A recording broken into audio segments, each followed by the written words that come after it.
I posted something on LinkedIn a couple days ago where I said somebody said I talk about God too much. Prepare to be sick of me, because because unless you understood some of the tears that I cried in that process and some of the levels of frustration that I was under, you will never understand why I talk about God as much. Yeah. So I was in a very much in a space of a need and an urgency that unless you were in that need and that urgency as a recruiter, you will never understand what the candidate feels like.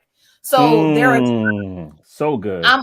There are times when I'm up in my bed on my phone answering people, and it doesn't bother my husband because he understands that's a passion of mine. He also understands where I was.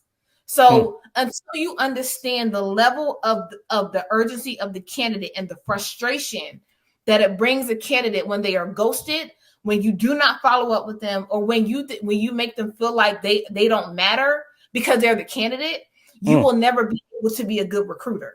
So for me, like, my mentor taught me not only about the candidate experience, but she was like, Shanae, you'll understand the candidate experience a lot better when you put yourself there.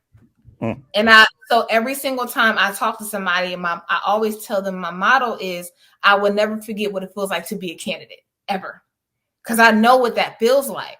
So until you understand that you could very well be talking to somebody off of their ledge, you could very well be saving somebody's life.